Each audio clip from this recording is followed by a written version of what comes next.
السلام علیکم ورحمۃ اللہ وبرکاتہ، نحمده ونصلی علی رسولہ الکریم، اما بعد فاعوذ باللہ من الشیطان الرجیم، بسم اللہ الرحمن الرحیم، رب اشرح لی صدری ویسر لی امری واحلل عقدۃ من لسانی یفقہوا قولی۔ وَإِذَا سَأَلَكَ عِبَادِي عَنِّي فَإِنِّي قَرِيبٌ أُجِيبُ دَعْوَةَ الدَّاعِ إِذَا دَعَانِ فَلْيَسْتَجِيبُوا لِي وَلْيُؤْمِنُوا بِي لَعَلَّهُمْ يَرْشُدُونَ۔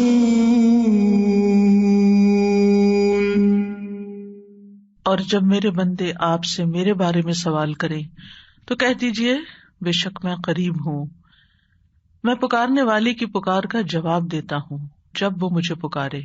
تو ان کو چاہیے کہ وہ میرا حکم مانیں اور مجھ پر ایمان رکھیں تاکہ وہ ہدایت پائیں۔ لہذا ہم سب کے لیے ضروری ہے کہ ہم دعا کرتے رہیں، اللہ سے مانگتے رہیں۔ دعا کیا ہے؟ دعا کا مطلب ہے پکارنا، بلانا، اور یہاں مراد کیا ہے کہ انسان اپنی حاجات کے لیے، اپنی ضروریات کے لیے، اپنی مشکلات کو دور کرنے کے لیے یا اپنی بندگی کے اظہار کے لیے اپنے رب کو پکارے۔ یہ پکار ایک عبادت ہے، یہ صرف مدد مانگنا ہی نہیں، یہ عبادت کرنا ہے۔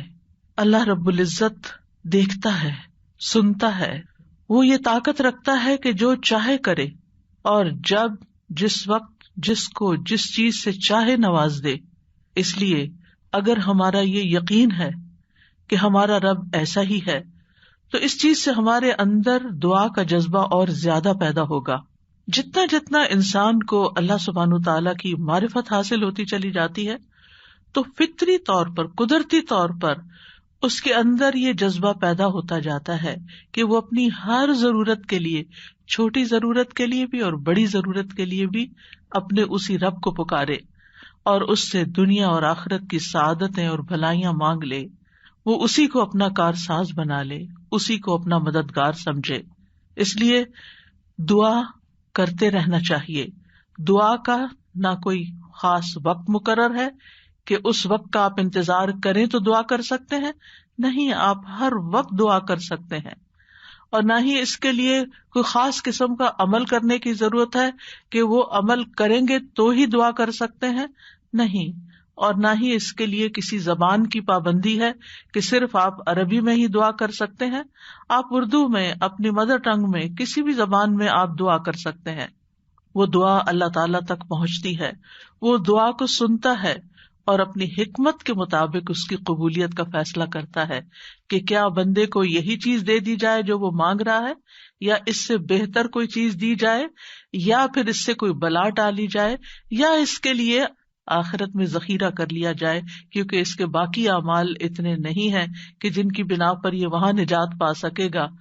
تو اسے دنیا میں اس کی من پسند چیزیں دینے کی بجائے اس کے لیے آخرت میں اعمال کا ذخیرہ کر دیا جائے تاکہ اس کی آخرت میں نجات ہو سکے۔ لہذا ہم سب کو دعا کرتے رہنا چاہیے۔ دعا عظیم عبادت، شرف والی عبادت، وہ عبادت جس کو اللہ تعالیٰ پسند کرتا ہے، وہ عبادت کہ جسے چھوڑ دیا جائے تو اللہ تعالیٰ ناراض ہوتا ہے۔ دعا توحید کی بنیاد ہے، یہ ہمیں اپنے رب سے قریب کر دیتی ہے، اس سے ہماری مشکلات آسان ہوتی ہیں، تکلیفیں دور ہوتی ہیں، ہمیں برکتیں حاصل ہوتی ہیں۔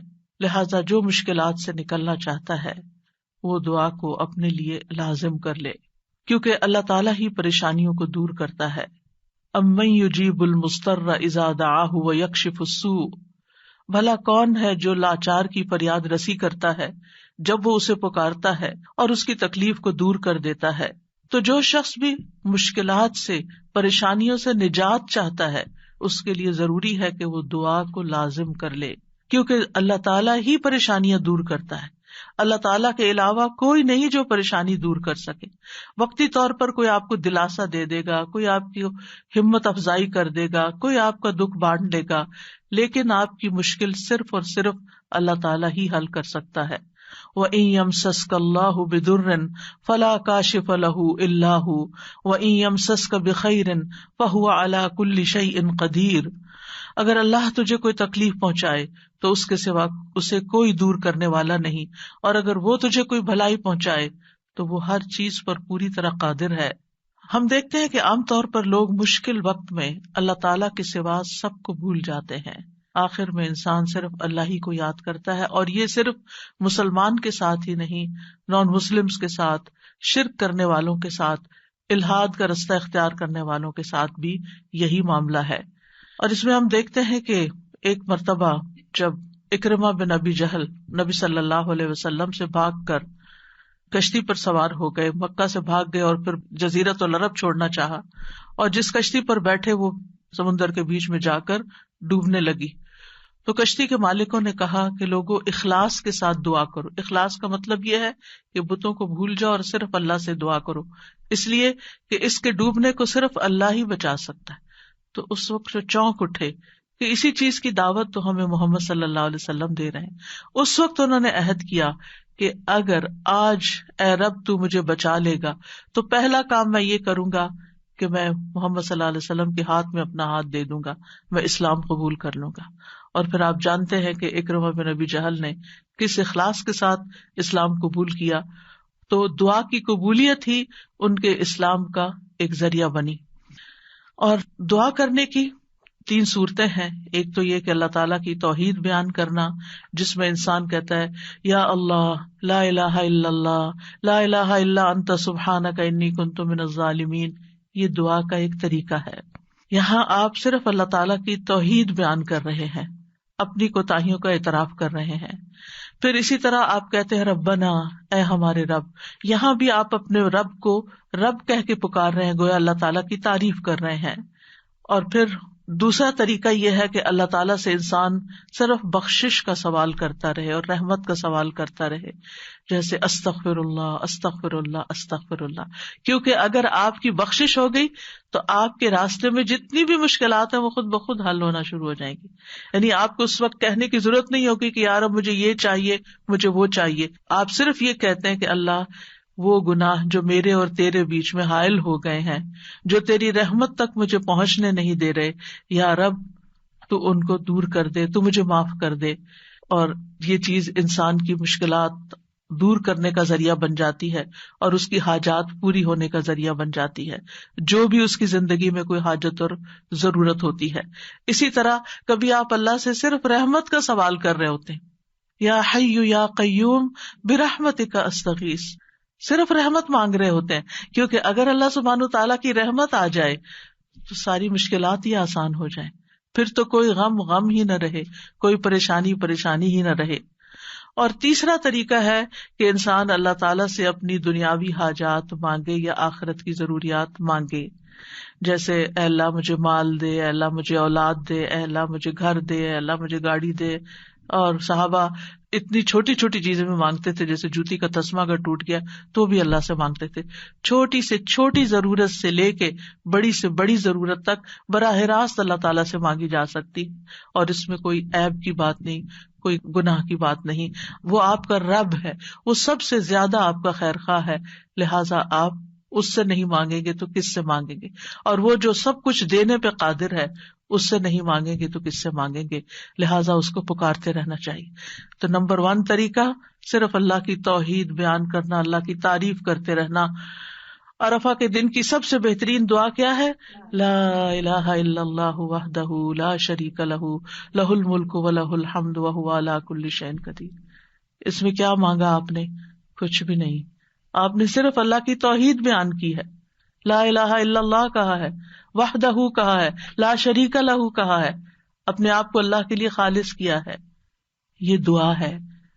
اور پھر دوسرا یہ کہ استغفار اور رحمت کی دعا. اور تیسرا کوئی بھی ضرورت جو ہو کسی بھی زبان میں، کسی بھی چیز کی، روحانی، جذباتی، مادی، دنیا کی، آخرت کی، کوئی بھی چیز وہ مانگتے چلے جائیں. ہم دیکھتے ہیں کہ انبیاء علیہم السلام اپنی حاجات اللہ تعالیٰ کے سامنے رکھتے تھے. مشکل وقت میں اللہ تعالیٰ کی طرف رجوع کیا کرتے تھے. کانوا اذا فزعوا الی الصلاۃ، یہ حدیث ہے مسند احمد کی کہ انبیاء پر جب بھی کوئی پریشانی آتی تو وہ نماز کی طرف متوجہ ہو جاتے تھے، نماز پڑھنے لگتے تھے. اور کل ہم نے پڑھا تھا کہ دعا کی دو بڑی قسمیں ہیں، دعائے عبادت اور دعائے مسئلہ. کہ عبادت بھی بذات خود دعا ہے، دعائے حال ہے، یعنی ہم ایسی حالت میں ہیں، ایسی عبادت میں ہیں کہ جو اللہ کی رحمت کو ہماری طرف متوجہ کر رہی ہے. انسان سب سے زیادہ اللہ کے قریب کہاں ہوتا ہے؟ سجدے کی حالت میں، اقرب الیہ. لہذا خوب وہاں دعا کرنی چاہیے. تو نماز بذات خود پریئر ہے، اس کو کہتے بھی پریئر ہے. صلاۃ کا معنی بھی دعا ہے، تو وہ تو دعا کا مجموعہ ہے. اسی لیے وَاسْتَعِینُوا بِالصَّبْرِ وَالصَّلَاۃِ، جب انسان پر کوئی مشکل آئے تو فوراً نماز کی طرف جائے اور نماز پڑھ کر اللہ تعالیٰ سے دعا بھی کرے. اور بذات خود اگر نوافل پہ نوافل بھی پڑھ رہا ہے یا طویل قیام کر رہا ہے، طویل سجدہ کر رہا ہے، تو یہ بھی ایک طرح سے دعا یا عبادت ہی کی حالت میں ہے. انبیاء علیہ السلام کی دعائیں کیوں قبول ہوئی؟ ہم ایک کے بعد ایک پیغمبر کے بارے میں قرآن مجید میں پڑھتے ہیں اور ہر پیغمبر کی دعا کے بارے میں پڑھتے ہیں کہ وہ قبول ہو گئی. کیوں؟ انہم کانوا یسارعون فی الخیرات ویدعوننا رغبا ورہبا. دو کام تھے ان کے. ایک تو یہ کہ وہ نیکی کے کاموں میں بہت جلدی کرتے تھے، یسارعون فی الخیرات. تو دعاؤں کی قبولیت کے لیے کیا ہے؟ نیکیوں میں جلدی کریں، نیکیوں میں دوڑ لگائیں، نیکیوں میں آگے بڑھیں. وَيَدْعُونَنَا رَغَبًا وَرَهَبًا، اور وہ ہمیں پکارتے تھے رغبت کے ساتھ بھی اور رہبت کے ساتھ بھی، امید کے ساتھ بھی اور خوف کے ساتھ بھی. تو انسان کو اپنے رب کو امید اور خوف دونوں طریقوں سے پکارنا چاہیے. تو ہم دیکھتے ہیں کہ آدم علیہ السلام پر جب پریشانی آئی، شیطان کے کہنے میں وہ آ گئے اور پھر انہوں نے دعا کی، ربنا ظلمنا انفسنا وان لم تغفر لنا وترحمنا لنکونن من الخاسرین، کہ اے ہمارے رب، ہم نے اپنی جانوں پر ظلم کیا، اگر تو نے ہمیں نہ بخشا، ہم پر رحم نہ کیا، تو ضرور ہم خسارہ پانے والوں میں سے ہو جائیں گے. تو کیا ہوا؟ اللہ تعالیٰ نے دعا قبول کی. فتلقى آدم من ربه کلمات فتاب علیہ انہ هو التواب الرحیم. اللہ سبحانہ وتعالیٰ نے آدم علیہ السلام کی توبہ قبول کر لی. نوح علیہ السلام کی قوم نے ان کے ساتھ بہت برا سلوک کیا. کذبت قبلہم قوم نوح فکذبوا عبدنا وقالوا مجنون وازدجر فدعا ربہ انی مغلوب فانتصر. ان سے پہلے قوم نوح نے بھی جھٹلایا تھا، بس انہوں نے ہمارے بندے کو جھٹلا دیا اور کہنے لگے یہ مجنون ہے، اور وہ بری طرح جھڑک دیا گیا. یعنی قوم کے اوباش قسم کے لوگ ان کے ساتھ ڈانٹ ڈپٹ بھی کرتے تھے. اور بعض روایات میں آتا ہے کہ انہوں نے ان کو اتنا مارا کہ بے ہوش کر دیا. تو انہوں نے اپنے رب کو پکارا، انی مغلوب، رب میں مغلوب ہو گیا ہوں، میرا ان پہ کوئی بس نہیں چلتا، میں ان کے ساتھ ہر طریقہ آزما چکا ہوں، یہ نہیں مانتے، بس تو میری مدد کر. کیا ہوا؟ اللہ تعالیٰ فرماتے وَنُوحًا إِذْ نَادَى مِن قَبْلُ فَاسْتَجَبْنَا لَهُ فَنَجَّيْنَاهُ وَأَهْلَهُ مِنَ الْكَرْبِ الْعَظِيمِ. اور نوح کو بھی جب اس نے اس سے پہلے پکارا تو ہم نے اس کی دعا قبول کر لی، پھر اسے اور اس کے گھر والوں کو بہت بڑی گھبراہٹ سے بچا لیا. وَلَقَدْ نَادَانَا نُوحٌ فَلَنِعْمَ الْمُجِيبُونَ، اور بلا شبہ یقیناً نوح نے ہمیں پکارا تو یقیناً ہم بہت اچھے قبول کرنے والے ہیں. اللہ تعالیٰ نے ان کی دعا قبول کر لی اور پوری قوم کو ڈبو دیا سوائے ایمان والوں کے، اور اپنے بندے کا بدلہ لے لیا.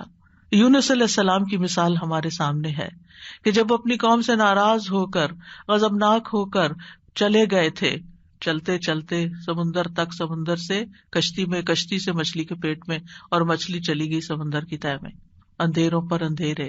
فنادا فی الظلمات الا الہ الا انت سبحانک انی کنت من الظالمین. تو اس نے اندھیروں میں پکارا، تیرے سوا کوئی معبود نہیں، تو پاک ہے، یقیناً میں ظلم کرنے والوں میں سے ہوں.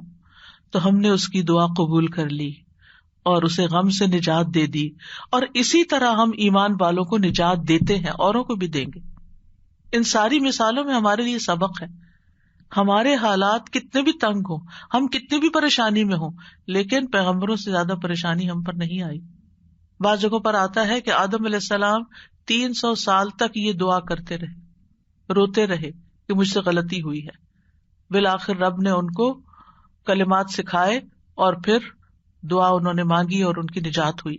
بعض اوقات آزمائشیں لمبی ہو جاتی ہیں، لیکن ہمیشہ یقین رکھیے کہ رب سنتا ہے، وہ ضرور سنے گا، وہ کبھی بھی مجھے محروم نہیں کرے گا.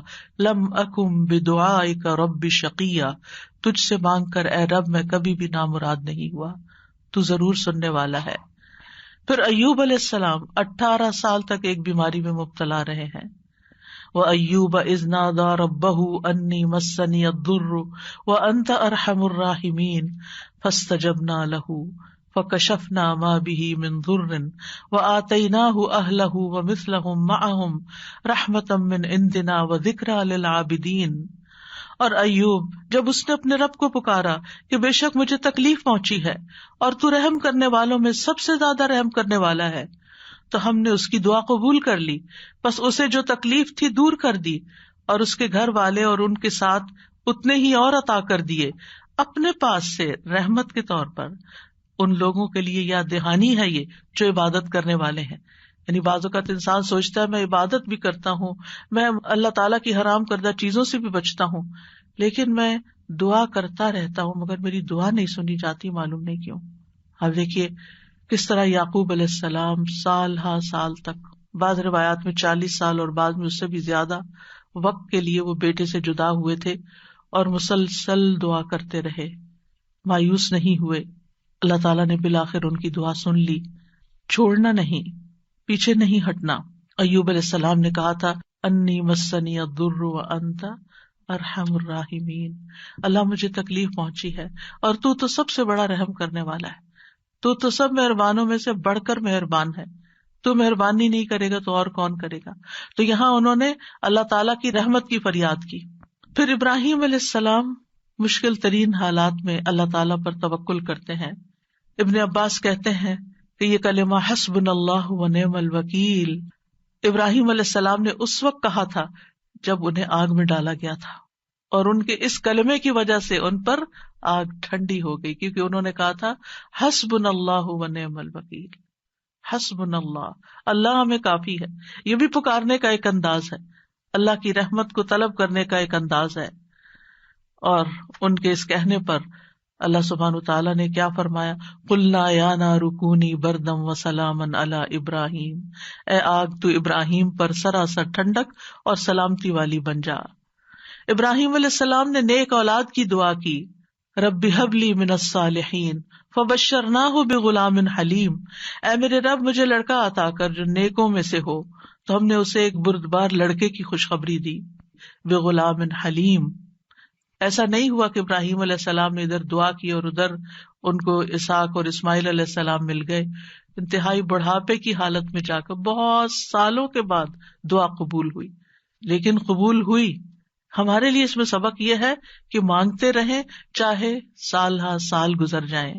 اور پھر وہ کہتے ہیں الحمدللہ الذی وہب لی علی الکبر اسماعیل و اسحاق ان ربی لسمیع الدعاء، سب تعریف اس اللہ کی ہے جس نے مجھے بڑھاپے کے باوجود اسماعیل اور اسحاق عطا کیے، بے شک میرا رب تو بہت دعا سننے والا ہے.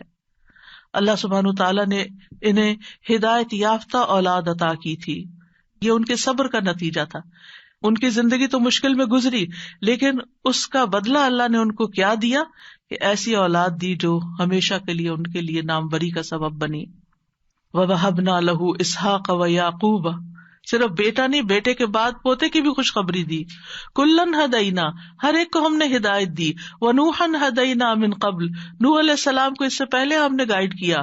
ومن ذریتہ داود وسلیمان وایوب ویوسف وموسیٰ وہارون وکذلک نجزی المحسنین، اور اس کی اولاد میں سے داؤد اور سلیمان اور ایوب اور یوسف اور موسیٰ اور ہارون، اور اسی طرح ہم نیکی کرنے والوں کو جزا دیتے ہیں.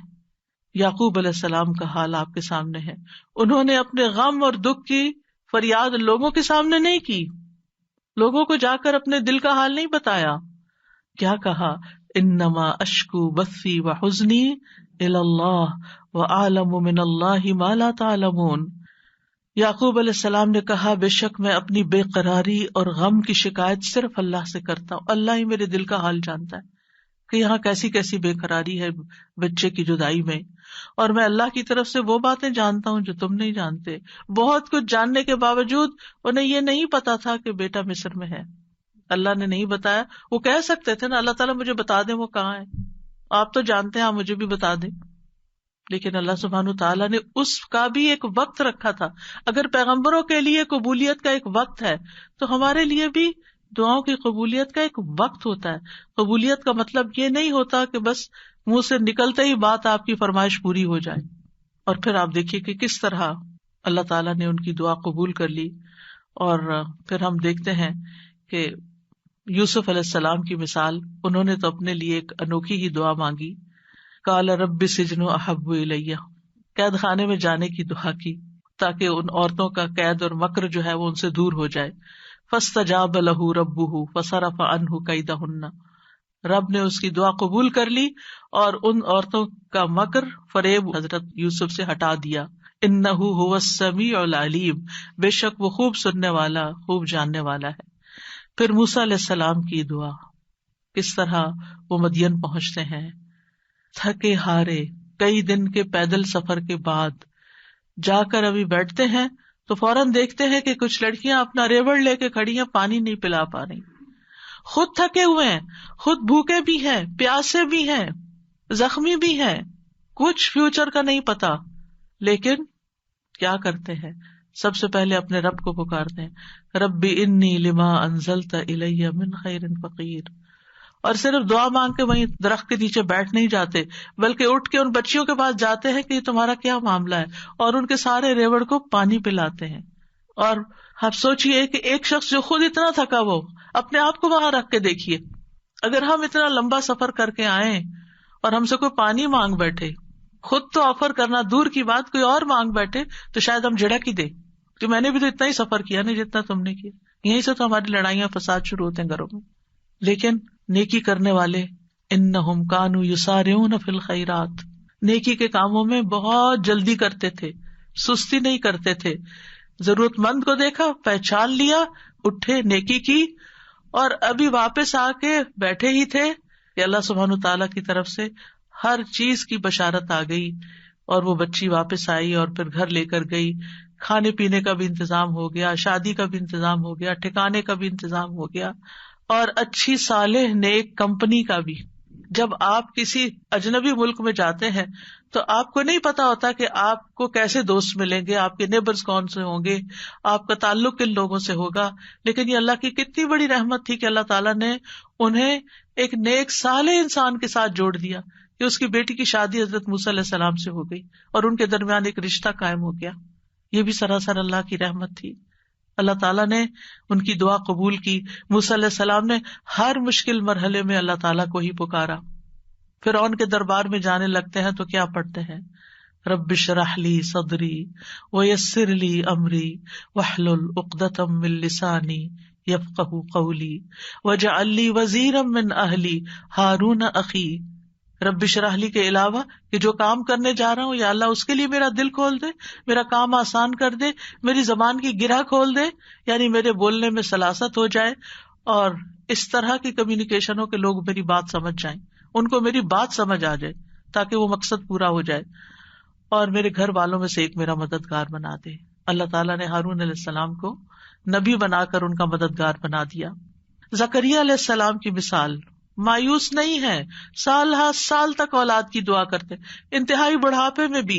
وَزَكَرِيَّا إِذْ نَادَىٰ رَبَّهُ رَبِّ لَا تَذَرْنِي فَرْدًا وَأَنْتَ خَيْرُ الْوَارِثِينَ. اور زکریا کو جب اس نے اپنے رب کو پکارا، اے میرے رب مجھے اکیلا نہ چھوڑ اور تو سب وارثوں سے بہتر ہے، تو ہم نے اس کی دعا قبول کر لی. فاستجبنا له ووهبنا له يحيى، اور ہم نے اس کو یحییٰ عطا کیا. واصلحنا له زوجه، اور اس کی بیوی کو اس کے لیے درست کر دیا. یعنی بعض اوقات ہم سوچتے ہیں کہ انفرٹیلٹی کا پرابلم ہے، بچہ ہو ہی نہیں سکتا. اللہ تعالیٰ سب کچھ کر سکتا ہے، اللہ تعالیٰ وہ بھی ٹھیک کر سکتا ہے، کیونکہ ان اللہ علی کل شیء قدیر، اللہ تعالیٰ ہر چیز پر قدرت رکھتا ہے. اس لیے مایوسی کس بات کی؟ اللہ کے بندے کبھی بھی مایوس نہیں ہوتے.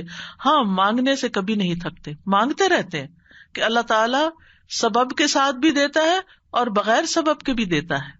اس کے لیے کیا مشکل ہے؟ پھر نبی صلی اللہ علیہ وسلم کس طرح دعا کرتے ہیں، استستغیثون ربکم فاستجاب لکم انی ممدکم بألف من الملائکۃ مردفین، جب تم اپنے رب سے مدد مانگ رہے تھے تو اس نے تمہاری دعا قبول کر لی کہ بے شک میں 1000 فرشتوں کے ساتھ تمہاری مدد کرنے والا ہوں جو ایک دوسرے کے پیچھے آنے والے ہیں۔ کس طرح نبی صلی اللہ علیہ وسلم بدر کے میدان میں فریادیں کر رہے تھے، اپنے رب کو پکار رہے تھے، دیر اینڈ دن خوشخبری آ گئی کہ فرشتوں سے مدد کی جائے گی۔ انبیاء علیہ السلام کے علاوہ ہم دیکھتے ہیں کہ دیگر افراد بھی جنہوں نے اللہ تعالیٰ سے دعا کی، اللہ سبحانہ تعالیٰ نے ان کی دعا سن لی۔ سورۃ المؤمن میں جو مرد مومن ہے، جو فرعون کے دربار میں سے ہی ایک شخص اٹھتا ہے اور پھر وہ لوگوں کو نصیحت کرتا ہے اور کیا کہتا ہے، فَسَتَذْكُرُونَ مَا أَقُولُ لَكُمْ وَأُفَوِّضُ أَمْرِي إِلَى اللَّهِ إِنَّ اللَّهَ بَصِيرٌ بِالْعِبَادِ۔ فرعون کے دربار میں ایک شخص کا اٹھ کر لوگوں کو سمجھانا، فرعون کو سمجھانا، خوب خوب نصیحتیں کرنا، کھلم کھلا موسیٰ علیہ السلام پر ایمان لانا، یہ بہت بڑی بغاوت تھی اور بہت بڑا نقصان ہو سکتا تھا، لیکن اس مرد مومن نے کیا کہا، افوض امری الی اللہ، میں اپنا معاملہ اللہ کے سپرد کرتا ہوں۔ کیا ہوا پھر، فوقاہ اللہ سیئات ما مکروا وحاق بآل فرعون سوء العذاب، اللہ نے اسے ان کی بری چالوں سے بچا لیا، جو انہوں نے تدبیریں کی تھی ان سے نجات دی، اور آل فرعون کو برے عذاب نے گھیر لیا۔ اللہ نے اپنے بندے کو بچا لیا اور پوری قوم کو ڈبو دیا۔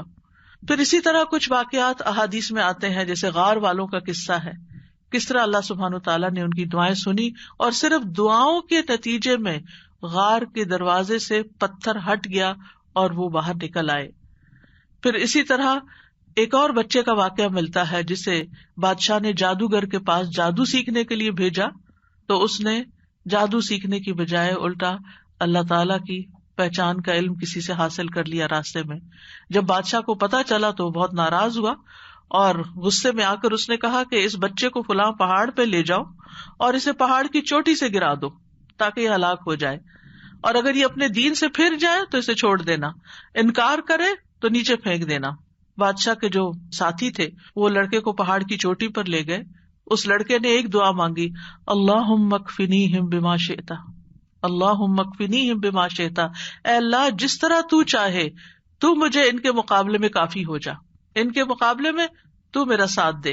تو کہتے ہیں پہاڑ پر ایسا زلزلہ آیا کہ جس سے اس کے سارے ساتھی جو لے کے گئے تھے وہ سارے گر گئے، وہ سب الٹے گرے، اور وہ لڑکا چلتا ہوا بادشاہ کی طرف دوبارہ آ گیا۔ بادشاہ نے اس لڑکے سے پوچھا تیرے ساتھیوں کا کیا ہوا؟ لڑکے نے کہا اللہ مجھے ان سے کافی ہو گیا۔ بادشاہ نے پھر اس لڑکے کو اپنے ساتھیوں کے اور لوگوں کے حوالے کر کے کہا کہ اسے ایک چھوٹی سی کشتی میں بٹھاؤ اور سمندر کے بیچ میں جا کے کشتی الٹ دو، اس کو وہاں پھینک دو، اگر یہ اپنے دین سے پھر جائے تو چھوڑ دینا، انکار کرے پھینک کے آ جانا۔ بادشاہ کے ساتھی اس لڑکے کو لے کر گئے تو لڑکے نے پھر یہی دعا کی، اللہم اکفنیہم بما شئت، اے اللہ تو جس طرح چاہے مجھے ان سے کافی ہو جا۔ پھر وہ کشتی بادشاہ کے ساتھیوں سمیت الٹ گئی، سب غرق ہو گئے اور وہ لڑکا چلتا ہوا واپس بادشاہ کے پاس آ گیا۔ بادشاہ نے اس لڑکے سے کہا تیرے ساتھیوں کا کیا ہوا؟ کہنے لگا اللہ مجھے ان کے مقابلے کے لیے کافی ہو گیا۔ اور واقعی اللہ ہی کافی ہوتا ہے دشمن سے نمٹنے کے لیے۔ انسان کے اپنے پاس زور نہیں ہوتا، طاقت نہیں ہوتی، ہم کمزور ہوتے ہیں، لیکن اگر اللہ کی مدد آ جائے تو انسان ہر طرح کی مشکلات پہ قابو پا سکتا ہے۔ آسیہ علیہ السلام کی مثال ہمارے سامنے ہے کہ کس طرح انہوں نے فرعونیوں سے نجات کے لیے دعا مانگی اور کہا رب ابن لی عندک بیتا فی الجنہ ونجنی من فرعون وعملہ ونجنی من القوم الظالمین، اے میرے رب میرے لیے اپنے پاس جنت میں ایک گھر بنا دے اور مجھے فرعون سے اور اس کے عمل سے نجات دے اور مجھے ظالم قوم سے نجات دے۔ تو کیا ہوا؟ اللہ تعالیٰ نے ان کی دعا قبول کر لی۔ ابو ہریرہ کہتے ہیں کہ فرعون نے اپنی بیوی کے دونوں ہاتھوں اور دونوں پاؤں کے لیے 4 میخیں گاڑی، یعنی جیسے وصولی دیتے ہیں نا، تو ہر ہاتھ میں میخ گاڑی اور پاؤں میں بھی۔ جب وہ فرعونی ان سے جدا ہوتے تو فرشتے ان پہ سایہ کر لیتے۔ اس وقت انہوں نے یہ دعا کی، بس اللہ تعالیٰ نے جنت میں ان کے گھر سے پردہ ہٹا کر ان کو گھر دکھا دیا، یہ گھر بن چکا ہے تمہارا، اس صبر کی بدولت جو انہوں نے اس تکلیف پر کیا اور اپنے ایمان کو بچایا۔ سارہ علیہ السلام نے کس طرح اس ظالم بادشاہ کے مقابلے میں مدد طلب کی۔ آپ جانتے ہیں کہ ابراہیم علیہ السلام نے سارہ کے ساتھ ہجرت کی تھی اور انہیں لے کر ایک شہر میں پہنچے. جو اس کا بادشاہ تھا وہ بہت ظالم تھا، اور جب اسے پتا چلتا کہ کوئی مسافر ایسا ہے جس کے ساتھ بہت خوبصورت عورت ہے تو وہ اس سے زبردستی چھین لیتا تھا. اسے پتا چلا کہ ابراہیم علیہ السلام اپنے ساتھ ایک ایسی عورت کو لائے ہیں جو عورتوں میں سب سے زیادہ خوبصورت ہے. تو انہوں نے ابراہیم علیہ السلام کو پیغام بھیجا کہ یہ تمہارے ساتھ کون ہے؟ تو انہوں نے کہا کہ یہ میری بہن ہے. پھر سارا کے پاس گئے تو انہوں نے کہا میری بات کو جھٹلانا نہیں، کیونکہ میں نے ان کو بتایا کہ تم میری بہن ہو. اللہ کی قسم اس سرزمین میں میرے اور تمہارے علاوہ دوسرا کوئی مومن نہیں، یعنی ہم ایمان میں بہن بھائی ہیں. تو انہوں نے پھر سارا کو ظالم کے پاس بھیج دیا. بادشاہ سارا کی طرف بڑھنے لگا تو یعنی حضرت سارا نے اٹھ کر وضو کیا، نماز پڑھنے لگی اور یہ دعا کی، اللہم ان کنت آمنت بک و برسولک و احسنت فرجی الا علی زوجی فلا تسلط علی الکافر. اے اللہ، اگر میں تجھ پر اور تیرے رسول پر ایمان لائی ہوں اور میں نے اپنی شرمگاہ کو اپنے شوہر کے سوا محفوظ رکھا ہے تو اس کافر کو میرے اوپر مسلط نہ ہونے دے. اس پر بادشاہ کا سانس گلے میں پھنس گیا اور گر کر ایڑیاں رگڑنے لگا، اور حضرت سارا کو نجات مل گئی. نہ صرف ایک نجات ملی بلکہ ان کے ساتھ توفتاً حضرت ہاجر کو بھی ساتھ دیا گیا. خولہ بنت ثعلبہ کی مثال قرآن میں آپ کے سامنے ہے کہ کس طرح ان کے شوہر نے ان سے زہار کیا تو وہ پریشان ہو گئی اور نبی صلی اللہ علیہ وسلم کے پاس آئیں اور تکرار کرنے لگی کہ میرے مسئلے کا کوئی حل بتایا جائے. تو اس پر اللہ سبحانہ وتعالیٰ نے کیا آیات نازل کی، قد سمع اللہ قول التی تجادلک فی زوجها وتشتکی الی اللہ واللہ یسمع تحاورکما.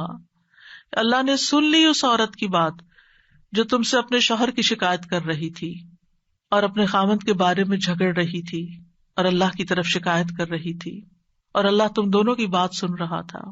تو اللہ سبحانہ وتعالیٰ نے اس عورت کی بات سن لی کا مطلب کیا ہے؟ دعا قبول کر لی، مسئلے کا حل مل گیا. اسی طرح سلف صالحین جو ہیں وہ بھی اللہ کو پکارتے ہیں. امت کے جو نیک لوگ ہیں ان میں سب سے پہلے صحابہ کرام ہیں. وہ سب سے بڑھ کر اللہ تعالیٰ کو جاننے والے تھے، اللہ تعالیٰ کی معرفت رکھتے تھے، وہ اللہ کے رسول کو جاننے والے تھے، وہ دین میں سب سے زیادہ بصیرت رکھتے تھے اور سب سے زیادہ دعا کرنے کے ادب آداب سے واقف تھے کہ کیسے دعا کی جاتی ہے. ہم دیکھتے ہیں کہ عمر بن خطاب رضی اللہ عنہ دعا کے ذریعے اپنے دشمن کے خلاف فتح طلب کرتے تھے، اور یہ دعا ان کے لشکروں میں سے عظیم لشکر تھا. کہتے ہیں نا کہ اللہ تعالیٰ کے لشکر ہیں، جیسے سکینت بھی اللہ کے لشکروں میں سے ایک لشکر ہے، تو وہ دعا کو بھی اللہ کا ایک لشکر سمجھتے تھے. وہ اپنے ساتھیوں سے کہا کرتے تھے، تم کثرت تعداد کی بنیاد پر فتح نہیں دیے جاتے بلکہ تمہاری مدد آسمان سے کی جاتی ہے. اللہ تمہاری مدد کرتا ہے، یعنی تمہاری دعائیں سنتا ہے. اسی طرح عبداللہ بن زبیر کے بارے میں آتا ہے، وہ کہتے ہیں کہ جمل کی جنگ کے موقع پر جب زبیر رضی اللہ عنہ کھڑے ہوئے تو مجھے بلایا. میں ان کے پہلو میں جا کر کھڑا ہو گیا. بیٹے ہیں ان کے. انہوں نے کہا، بیٹا آج کی لڑائی میں ظالم مارا جائے گا یا مظلوم؟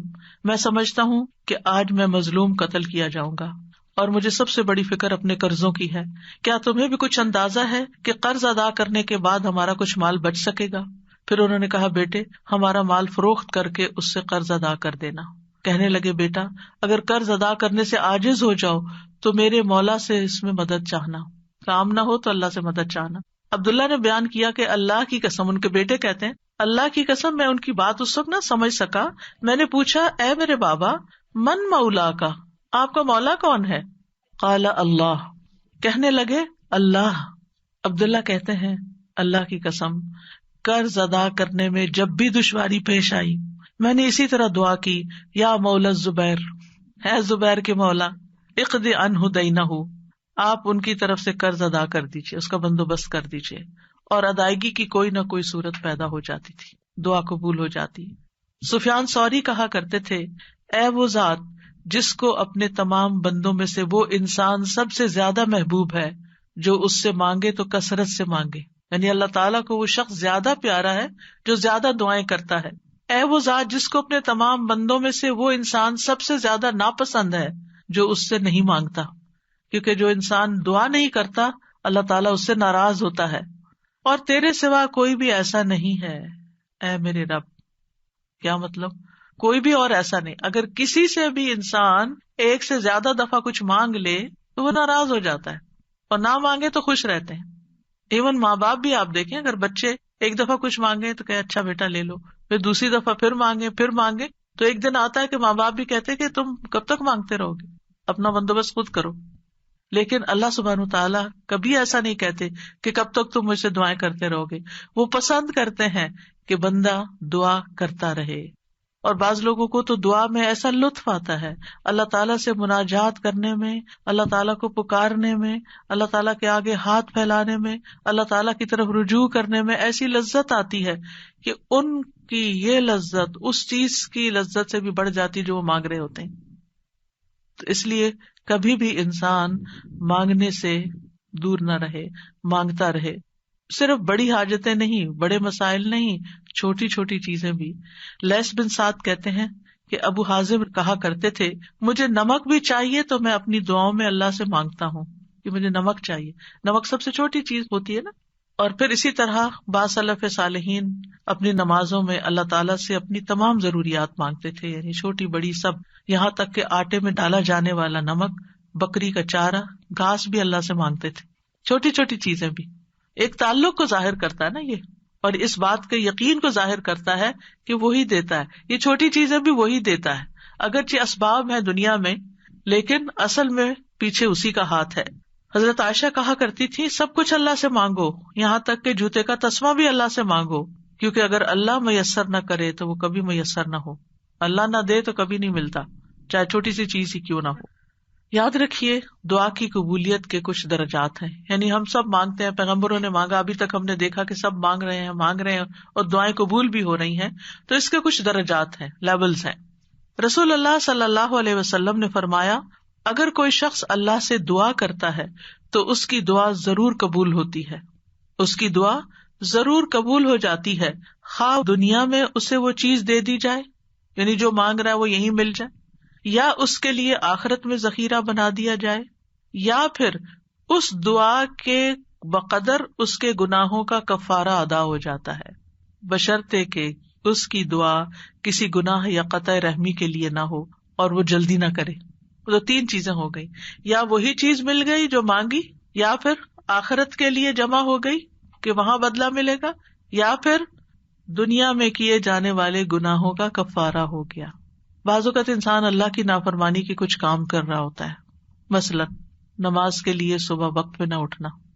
کچھ لوگ روٹین میں ریگولرلی دیر سے فجر پڑھتے ہیں، رات کو دیر سے سوتے ہیں، صبح دیر سے اٹھتے ہیں. اگر ان کو سمجھایا جائے تو وہ کہتے ہیں ہم پڑھ تو لیتے ہیں نا، جب اٹھتے ہیں پڑھ لیتے ہیں. بھائی کبھی کبھار تو ایسا ہو جائے، لیکن روز کا یہ اگر کام ہو جائے تو یہ کوئی معمولی چیز ہے؟ یہ اللہ کی نافرمانی ہے. اور ایسی اور بھی چیزیں ہو سکتی ہیں زندگی میں جو ہم اللہ کے حکم کی نافرمانی کر رہے ہوتے ہیں. آپ کو یاد ہوگا کہ جب میں نے رمضان کا لیکچر دیا تو اس میں سب سے پہلے یا ایھا الذین آمنوا پہ بات ہوئی تھی. یا ایھا الذین آمنوا، اے لوگو جو ایمان لائے، تم پہ روزے فرض کر دیے، یعنی روزے رکھو. اور کتنے ہی اللہ تعالیٰ کے احکامات ایسے ہیں جو اللہ تعالیٰ مومنوں سے ان کو فلفل کرنے کے لیے کہتا ہے، لیکن کیا ہم وہ سارے فلفل کر رہے ہیں؟ اگر ہماری کوئی بات نہ مانے تو ہم کتنے ناراض ہوتے ہیں. کوئی بچہ ہماری بات نہ سنے، مثلا شور کر رہا ہے، ہم کہتے چپ ہو جاؤ، نہیں چپ ہوتا. پھر آپ کہتے دیکھو چپ ہو جاؤ، شور نہیں کرو، دیکھو بھائی کو نہیں مارو. 1 دفعہ 2 دفعہ 3 دفعہ پھر اٹھ کے کیا کرتے ہیں؟ پھر لگانی پڑتی ہے نا. کیوں لگانی پڑتی ہے؟ تاکہ فساد ختم ہو، لڑائی ختم ہو. ویسے نہیں وہ مان رہا. ہمارا بھی یہی حال ہے. اللہ تعالیٰ ہمیں ڈھیل دیے رکھتے ہیں، یہ غلط کام نہیں کرو نہیں کرو نہیں کرو، مختلف چانسز ملتے رہتے ہیں، نہیں چھوڑتے. پھر اللہ تعالیٰ کسی مشکل میں ڈال دیتے ہیں، اب بندے بنو گے تم، اب آؤ گے میری طرف. پھر بندہ اللہ کی طرف رجوع کرتا ہے، پھر توبہ کرتا ہے، پھر معافیاں مانگتا ہے، پھر دعائیں کرتا ہے، پھر اللہ سبحانہ وتعالیٰ اس کی دعا سن لیتا ہے اور اس کے پچھلے گناہ معاف ہو چکے ہوتے ہیں. جب تک دعائیں کرتا رہتا ہے، وہ عبادت کی حالت میں ہوتا ہے نا، تو اس عبادت سے ان الحسنات یذھبن السیئات، گناہ جب معاف ہو جاتے ہیں، بندہ نکھر کے ٹھیک ہو جاتا ہے، پھر اس کی دنیا کی مشکل آسان ہو جاتی ہے اور آخرت میں بھی اس کی صفائی ہو چکی ہوتی ہے، گناہ کم ہو چکے ہوتے ہیں. ہمیں سمجھ نہیں آ رہی ہوتی کہ یہ ہمارے ساتھ کیا ہو رہا ہے، ہماری دعا کیوں نہیں قبول ہو رہی، لیکن وہ قبول ہو رہی ہوتی ہے. وہ کہیں اور کام کر رہی ہے، وہ کسی اور طریقے سے قبول ہو رہی ہے، وہ گناہوں کی معافی کا ذریعہ بن رہی ہے. اسی لیے دعا کا ایک طریقہ کیا ہے؟ صرف استغفار کرنا. جیسے نوح علیہ السلام نے کہا تھا فَقُلْتُ اسْتَغْفِرُوا رَبَّكُمْ إِنَّهُ كَانَ غَفَّارًا يُرْسِلِ السَّمَاءَ عَلَيْكُمْ مِدْرَارًا، قحط سالی ہو گئی، بارشیں رک گئی، استغفار کرو، بارشیں برسنے لگیں گی، تمہارے گناہوں کی وجہ سے رکی تھی، توبہ کر لو پھر حالات اچھے ہو جائیں گے. سارے مل کے توبہ کرو، پوری قوم توبہ کرے، اسی لیے وہ صلاۃ الاستسقاء پڑھی جاتی ہے، سب مل کے دعا کرتے ہیں اللہ تعالیٰ سے. تو نبی صلی اللہ علیہ وسلم نے فرمایا بشرطے کہ اس کی دعا کسی گناہ یا قطع رحمی کے لیے نہ ہو اور وہ جلدی نہ کرے. صحابہ نے عرض کیا یا رسول اللہ جلدی سے کیا مراد ہے؟ آپ نے فرمایا یہ کہے کہ میں نے اللہ سے دعا کی لیکن اس نے قبول نہیں کی، یہ نہ کہے کبھی. بعض اوقات کوئی شخص اپنا مسئلہ بتاتا ہے نا اور اس کو حل یہ بتایا جاتا ہے دعا کرو، تو کہتے ہیں دعا تو بہت کی ہے بھائی، پھر اور کیا کرنا ہے؟ پھر بھی دعا ہی کرنی ہے، ابھی اور بھی کرنی ہے، ابھی کاؤنٹ پورا نہیں ہوا، ابھی ٹائم پورا نہیں ہوا. جب تک وہ ٹائم نہیں آتا تمہیں مانگتے چلے جانا ہے، مانگتے رہو، اسی میں فائدہ ہے. تمہیں نہیں پتا تمہارے لیے کتنا بڑا اجر اکٹھا ہو رہا ہے. اگر آج وہ قبول ہوگی نا تم پھر مستی میں آ جاؤ، کیونکہ اللہ تعالیٰ کو زیادہ پتا ہے نا کہ اس بندے کو اگر میں نے یہ چیز دے دی اس کی تو آخرت خراب ہو جائے گی.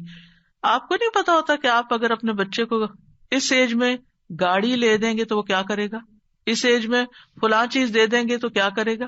حالانکہ آپ افورڈ کر سکتے ہیں، آپ اس کو دے سکتے ہیں، لیکن کیوں نہیں کوئی چیز دیتے اس وقت جب وہ مانگ رہا ہوتا ہے، آپ کی منتیں کر رہا ہوتا ہے، دائیں بائیں آگے پیچھے دن رات آپ کے پیچھے بچے پڑ جاتے ہیں. مجھے یاد ہے کہ میرے ایک بچے کو جب فون چاہیے تھا تو پیچھا ہی نہیں چھوڑتا تھا، دن رات میرے پیچھے. تو میں نہیں دینا چاہتی تھی کہ ابھی وہ ایج نہیں میچورٹی کی کہ جس میں فون دیا جائے. تو کیا میں ظالم تھی؟ نہیں، اسی کی خاطر، اسی پر مہربانی اور اسی کے فائدے کی خاطر نہیں دینا چاہتی تھی. یہ تو ہم انسان ہیں کم عقل، چھوٹی سی عقل میں تھوڑی سی بات سمجھ جاتے ہیں کہ ابھی یہ چیز نہیں دینی. اسی طرح آپ کے گھر میں مثلاً کوئی شوگر کا پیشنٹ ہے، اس کا من پسند کھانا رکھا ہوا ہے لیکن آپ اس کو نہیں دیتے. کیوں نہیں دیتے؟ ایسا نہیں ہے کہ وہ ہے نہیں کھانا، سب کچھ ہے، لیکن اس لیے نہیں دیتے کہ وہ کھا کر بیمار ہوگا اور بیمار ہوگا، سخت نقصان ہو سکتا ہے. نہیں دینا. تو کیا اللہ تعالیٰ کو نہیں پتا کہ جو کچھ ہم مانگ رہے ہیں وہ ابھی ہمیں اس کو دینا ہے یا نہیں دینا، ابھی یہ کام ہو جانا چاہیے یا نہیں ہو جانا چاہیے؟ اس کو ہم سے زیادہ پتا ہے. وَلِلَّهِ الْمَثَلُ الْأَعْلَىٰ.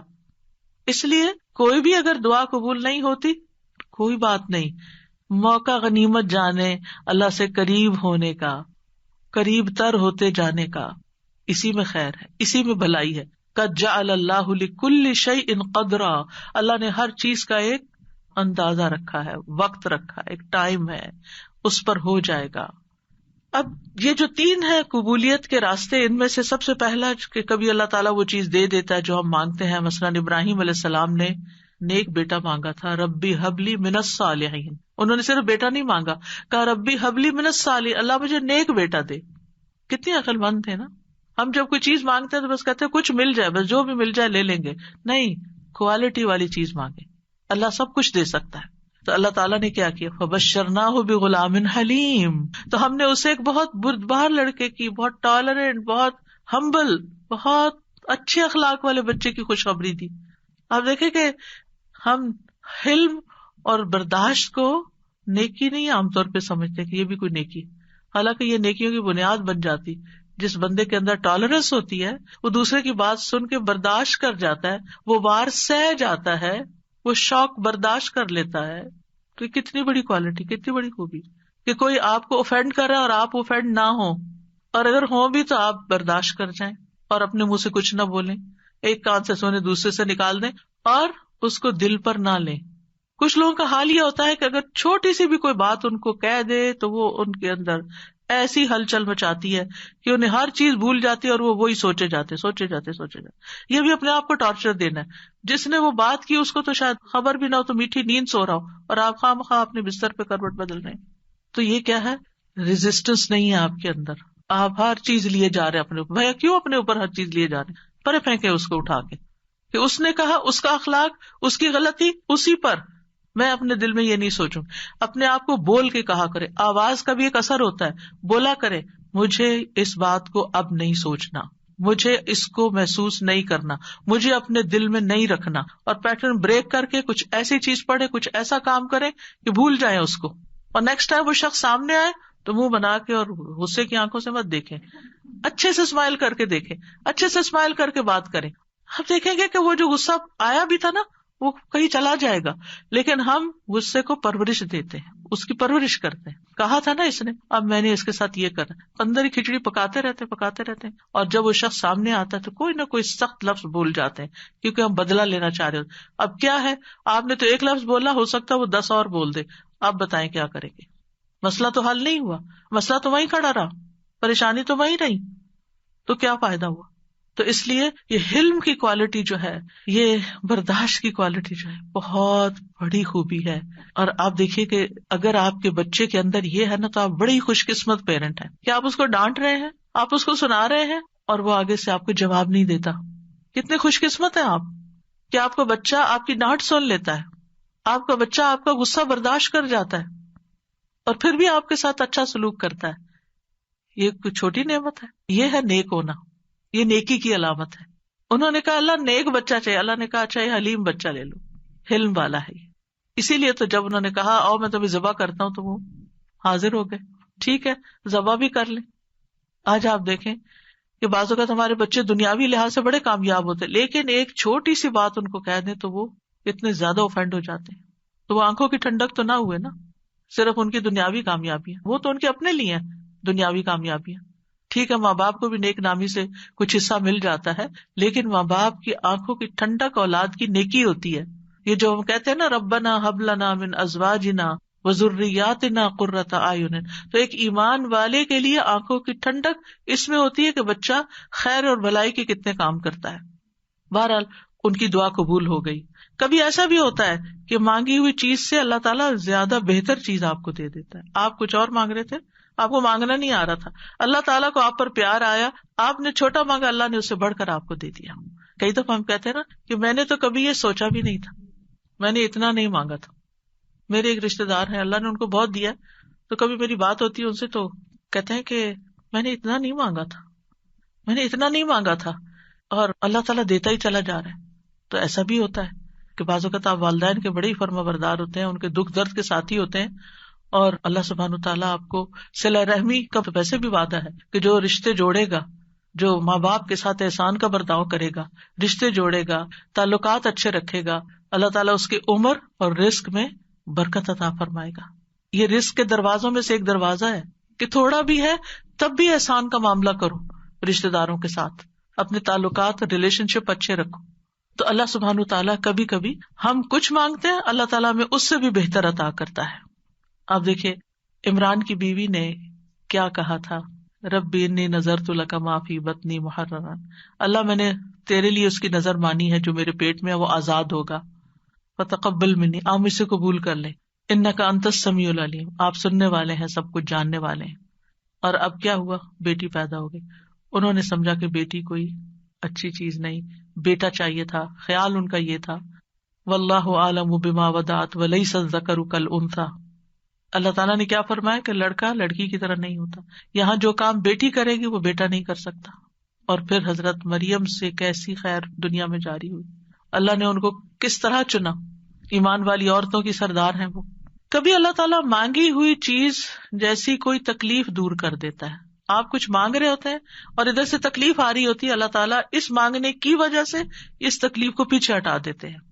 ہم کہتے ہیں ہماری دعا قبول نہیں، کتنی غلط بات کرتے ہیں، استغفر اللہ. ہم کہتے ہیں میری دعا قبول نہیں، بھائی ہو چکی ہے، اللہ نے فرمایا ہے نا اجیب دعوت الداعی اذا دعانی، میں قبول کرتا ہوں. کیسے کہتے ہو نہیں قبول ہوتی؟ ہوئی ہے، تمہیں نہیں پتا کس شکل میں ہوئی ہے. تم چھوٹی چیز مانگ رہے تھے، میں تمہیں بہتر دینے والا ہوں. تم کچھ مانگ رہے تھے، میں تم سے مصیبت دور کر رہا ہوں. اگر وہ مصیبت دور نہ کرو تو یہ تمہاری مانگی ہوئی چیز مل بھی جائے تو تم فائدہ نہیں اٹھا سکتے اس سے. نبی صلی اللہ علیہ وسلم نے فرمایا جو مسلمان کوئی ایسی دعا کرے جس میں گناہ یا قطع رحمی کا کوئی پہلو نہ ہو تو اللہ اسے 3 میں سے کوئی ایک چیز ضرور عطا فرماتے ہیں. یا تو فوراً ہی اس کی دعا قبول کر لی جاتی ہے، یا آخرت کے لیے ذخیرہ کر لی جاتی ہے، یا اس سے اس جیسی کوئی تکلیف دور کر دی جاتی ہے. صحابہ نے عرض کیا اس طرح تو پھر ہم بہت کثرت کریں گے. آپ نے فرمایا اللہ اس سے بھی زیادہ کثرت والا ہے، یعنی آپ بہت مانگو گے تو اللہ تعالیٰ اس سے بھی زیادہ دے سکتا ہے، تمہارے مانگنے سے بھی زیادہ دے سکتا ہے. کبھی گناہوں کا کفارہ بن جاتی ہے، حدیث میں آتا ہے وَإِمَّا أَن يُكَفَّرَ عَنْهُ مِن ذُنُوبِهِ بِقَدْرِ مَا دَعَا، یا پھر اس دعا کی وجہ سے اس کے گناہوں کا کفارہ ادا ہو جاتا ہے، ایکسپیشن ہو جاتی ہے. یعنی بعض اوقات ہماری نماز میں کوئی کمی رہ جاتی ہے، بعض اوقات روزے میں رہ جاتی ہے، زکوٰۃ میں رہ جاتی ہے، کئی چیزیں ہیں جو ہمارے فرائض ہیں ہم ادا کر رہے ہوتے ہیں لیکن کہیں نہ کوئی کمی ہوتی ہے اور اس کا ہمیں پتہ ہی نہیں چلتا. کبھی وضو میں کوئی کمی رہ جاتی ہے، تو ان چیزوں کا پھر کفارہ تو کرنا ہے نا. تو پھر یہ دعائیں جو ہیں یہ اس کبھی کوتاہی کا بھی کفارہ کرتی ہیں.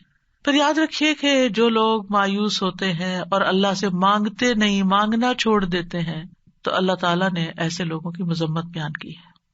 اگر وقتی طور پر وہ نہیں مل رہا جو آپ کے دل میں اٹکا ہوا ہے کہ یہی ملنا چاہیے، اور پھر آپ کو نہیں ملتا اور آپ دعا مانگنا چھوڑ دیتے ہیں، تو یہ طریقہ درست نہیں. وقال ربکم ادعونی استجب لکم، تمہارا رب فرماتا ہے مجھ سے دعا کرو میں تمہاری دعا قبول کروں گا. ان الذین یستکبرون عن عبادتی، بے شک جو لوگ میری عبادت سے تکبر کرتے ہیں، سیدخلون جہنم داخرین، وہ جہنم میں ضرور ذلیل و خوار ہو کے داخل ہوں گے. دعا روک دینا یہ سوچ کر قبول نہیں ہوتی تو فائدہ نہیں مانگنے کا. یہ کیا ہے؟ دراصل اللہ سے مایوس ہونا، نا امید ہونا اور اللہ سے ناراض ہونا. تبھی تو آپ اس کو چھوڑ رہے ہیں، پھر آپ کہاں جائیں گے؟ تو اللہ تعالیٰ کو یہ چیز سخت ناپسند ہے. امام شوکانی رحمہ اللہ اس آیت کے بارے میں کہتے ہیں یہ آیت کریمہ اس بات پر دلالت کرتی ہے کہ دعا عبادت کا حصہ ہے، پس اللہ سبحانہ تعالیٰ نے اپنے بندوں کو حکم دیا ہے کہ وہ اس سے دعا مانگیں. یعنی دعا مانگنے کا حکم اللہ تعالیٰ نے دیا ہے.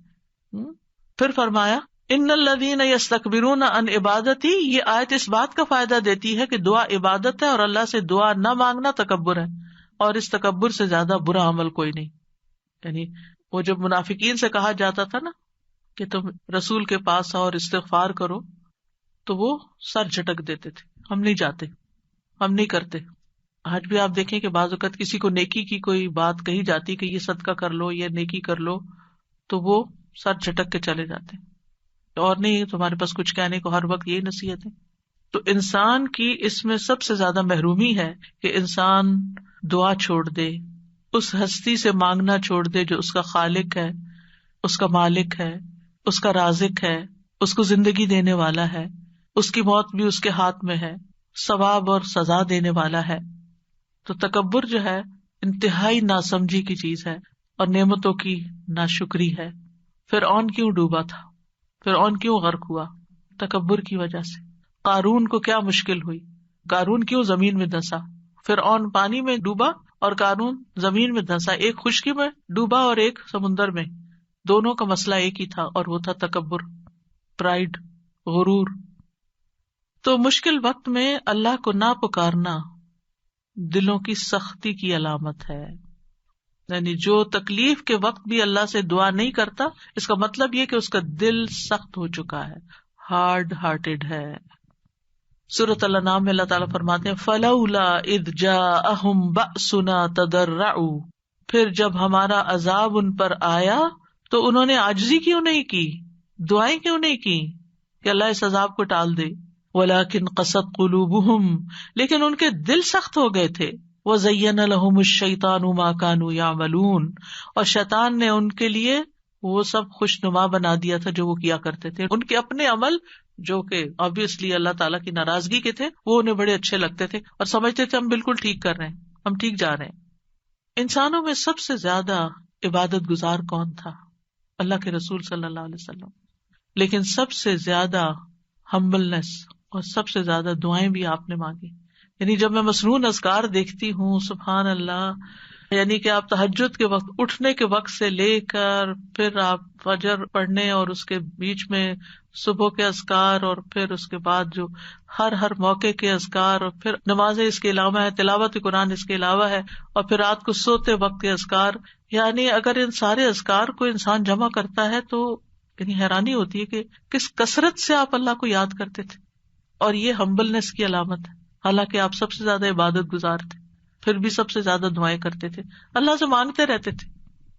اور لوگوں میں سب سے زیادہ بے بس وہ ہے جو دعا مانگنے سے بے بس ہے، جو دعا نہیں مانگتا. یاد رکھیے اللہ تعالیٰ سے مایوس ہونا کبیرہ گناہ ہے. ابن عباس کہتے ہیں ایک آدمی نے کہا اے اللہ کے رسول کبیرہ گناہ کون کون سے ہیں, بڑے بڑے گناہ کون سے ہیں؟ آپ نے فرمایا اللہ کے ساتھ شرک کرنا, اللہ کے رزق سے مایوس ہو جانا اور اللہ کی رحمت سے مایوس ہونا. کبھی بھی مایوس نہیں ہونا چاہیے. پھر ایک اور بات اس سلسلے میں یہ یاد رکھی جائے کہ جہاں ہمیں اللہ سے مانگنا چاہیے وہاں ہمیں غیر اللہ سے نہیں مانگنا چاہیے, کیونکہ اللہ کے سوا سب سہارے کمزور ہیں. اب دیکھیں قرآن مجید میں صحابہ نے جتنے بھی چیزوں کے بارے میں پوچھا اس کے بارے میں آتا ہے یسألونک, وہ آپ سے سوال کرتے ہیں, وہ سوال کرتے ہیں. لیکن جب دعا کے بارے میں پوچھا تو اللہ تعالیٰ نے کیا فرمایا, وَإِذَا سَأَلَكَ عِبَادِي عَنِّي, میرے بندے جب آپ سے سوال کرتے ہیں. سوال کا انداز کتنا اچھا لگا, اللہ تعالیٰ کو کتنا پسند آیا کہ سوال کرنے والوں کو میرے بندے کہا, اپنے بندے کہا. اس سے آپ اندازہ لگائیے دعا کی اہمیت کا. تو اللہ تعالیٰ نے یہ نہیں کہا قل یا فقل انی قریب, فرمایا انی قریب, وَإِذَا سَأَلَكَ عِبَادِي عَنِّي فَإِنِّي قَرِيب, بس انہیں بتا دو کہ میں قریب ہی ہوں. گویا بندے اور اللہ کے بیچ میں کوئی واسطہ وسیلہ نہیں, کوئی اور نہیں, بس بندہ اور اللہ. ہم بیچ میں اوروں کو لے آتے ہیں. ہمارے معاشرے میں کتنا عام ہے کہ کوئی کسی پیر کو لے آتا ہے اور کوئی کسی بزرگ کو لے آتا ہے, اور دور جاہلیت میں فرشتوں کو اور بتوں کو اور معلوم نہیں کس کس کو. ما نعبدہم الا لیقربونا الی اللہ زلفی, مانگیں اللہ سے, غیر اللہ کی طرف نہیں جائیں. غیر اللہ کے سہارے سب کمزور ہیں. مثل الذین اتخذوا من دون اللہ اولیاء کمثل العنکبوت اتخذت بیتا وان اوہن البیوت لبیت العنکبوت لو کانوا یعلمون. ان لوگوں کی مثال جنہوں نے اللہ کے سوا اور مددگار بنا رکھے ہیں, مکڑی کی مثال جیسی ہے جس نے گھر بنایا, حالانکہ بے شک سب گھروں میں سے کمزور گھر مکڑی کا ہے اگر وہ جانتے ہوتے. غیر اللہ تو ایک مکھی بھی پیدا نہیں کر سکتے. غیر اللہ کو پکارنا سب سے بڑی گمراہی ہے. وَمَنْ أَضَلُّ مِمَّنْ يَدْعُو مِن دُونِ اللَّهِ مَن لَّا يَسْتَجِيبُ لَهُ إِلَىٰ يَوْمِ الْقِيَامَةِ وَهُمْ عَن دُعَائِهِمْ غَافِلُونَ. اور اس سے بڑھ کر کون گمراہ ہے جو اللہ کے سوا انہیں پکارتا ہے جو قیامت تک اس کی دعا قبول نہیں کریں گے, یعنی قبروں میں سوئے ہوئے یا فرشتے یا جن یا کوئی اور مخلوق, کسی سے بھی نہیں, اور وہ ان کے پکارنے سے بے خبر ہیں. اور جب سب لوگ اکٹھے کیے جائیں گے تو وہ ان کے دشمن بن جائیں گے, یعنی غیر اللہ وہ دشمن بن جائیں گے اور ان کی عبادت سے منکر ہوں گے. کیوں نہیں پکارنا چاہیے غیر اللہ کو؟ کیونکہ اللہ کے سوا کوئی کسی چیز کا مالک نہیں ہے. وہ دعا قبول کرنے کی استطاعت نہیں رکھتے. پہلی بات یہ کہ وہ سنتے بھی نہیں ہے, قبر میں نہیں سنتے. وہ جب وہ سنتے نہیں ہے تو پھر آپ کی بات کا جواب بھی نہیں دیتے, اور آپ کی ضرورت کہاں سے پوری کریں گے, یا آپ کے لیے وسیلہ کہاں سے بنیں گے, مدد کرنے کی طاقت بھی نہیں رکھتے. سورۃ الاعراف میں آتا ہے والذین تدعون من دونہ لا یستطیعون نصرکم ولا انفسہم ینصرون. تم جنہیں اللہ کو چھوڑ کر پکارتے ہو نہ وہ تمہاری مدد کر سکتے ہیں اور نہ خود اپنی مدد ہی کے قابل ہے. نہ وہ نفع دے سکتے ہیں نہ نقصان دور کر سکتے ہیں, نہ تکلیف کو ہٹا سکتے ہیں نہ اس کو بدل سکتے ہیں. رسول اللہ صلی اللہ علیہ وسلم نے فرمایا جو شخص اس حالت میں مر جائے کہ وہ اللہ کے سوا اوروں کو بھی پکارتا ہو تو وہ آگ میں داخل ہوگا. کتنی سخت بات ہے. کیسے لوگ کہتے ہیں یا علی, یا پیر عبد القادر جیلانی, اور یا پتہ نہیں کون کون. نہیں, اللہ کے سوا کسی کو نہیں پکارنا. تو بہرحال ہم سب کو اللہ ہی کی طرف رجوع کرنا ہے اور اللہ ہی سے دعا کرنا ہے. اللہ سبحانہ تعالیٰ سے دعا ہے کہ وہ ہمارے اس علم کو ہمارے سینوں میں محفوظ کر دے اور ہمیں اس عبادت کی توفیق عطا فرمائے اور ہم سے راضی ہو جائے اور ہماری خطائیں معاف کر دے. جی اساسی ایک سوال تھا اور ایک پھر کچھ جی ضرور. سوال میں تو یہ تھا جیسے آپ نے بتایا دعا ہم اردو میں بھی مانگ سکتے ہیں, تو کیا جب ہم سجدے میں دعا مانگتے ہیں اس وقت بھی اردو میں مانگ سکتے ہیں یا نہیں؟ نہیں, سجدے میں, نماز کے سجدے میں نہیں, ویسے الگ سے سجدے میں پڑھ کے دعا کرنی ہے تو وہ کر سکتے ہیں. اچھا اوکے, جزاکم اللہ خیرا. سبحانک اللہم و بحمدک اشہد ان لا الہ الا انت استغفرک و اتوب الیک. السلام علیکم و رحمۃ اللہ وبرکاتہ.